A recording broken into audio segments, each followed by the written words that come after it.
I'm Lex Hall, Content Editor for Morningstar Australia.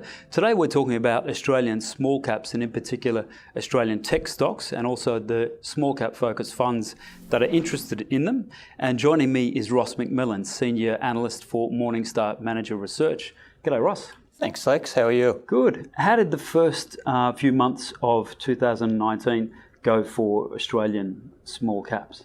Well, Lex, firstly I should talk about 2018. After 6 years of positive returns on the Australian share market, we had a year where the market ended up, the ASX 200 was down 3%. The small ordinaries, where a lot of the small cap fund managers are searching for stocks, ended up down 8.7%. But that really hides the volatility that was in that final 3 months of the year.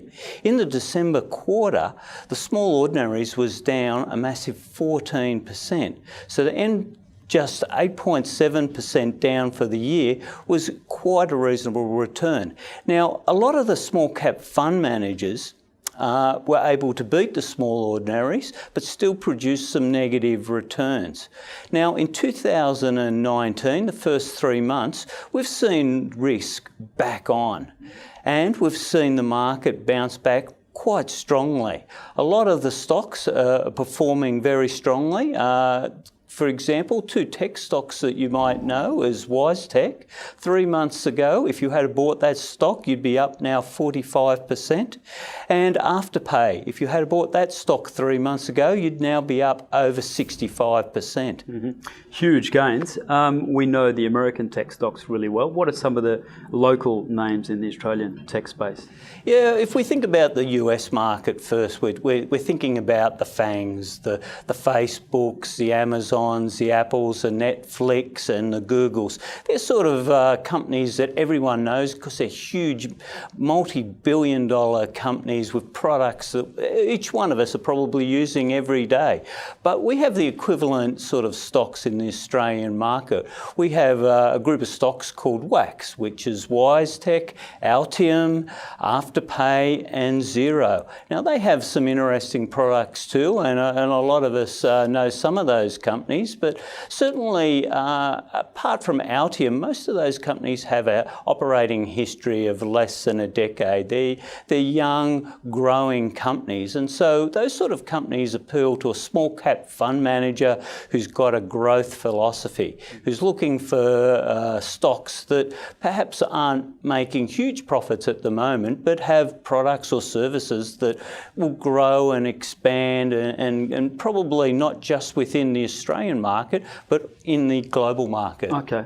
And how do they compare more broadly to the American household names? They represent what sort of proportion of the Australian? Well, they are the FANGs are now recognised as some of the largest companies on the American market. They're within the top 20 stocks on the American market, where most of the tech stocks in the Australian market are in the small ordinaries. There's very few of them at this time in the ASX 200, which tends to be still dominated by our banking sector, our big mining companies and some of our consumer defensive stocks like Woolworths. Okay, let's switch to funds. Which small cap focused funds sort of catch your eye?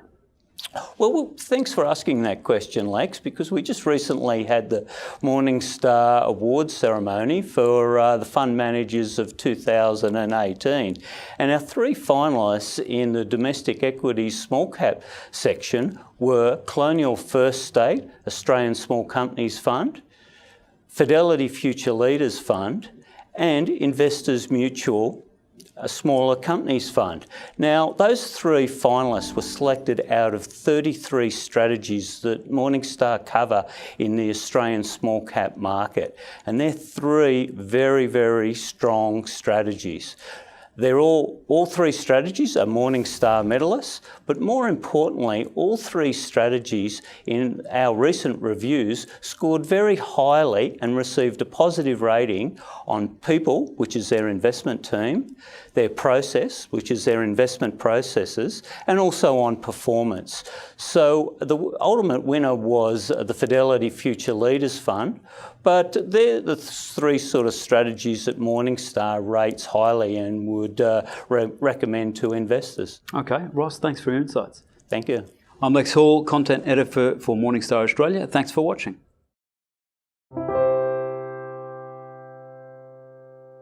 Any advice in this video is general advice prepared by Morningstar without reference to your financial objectives, situation, or needs.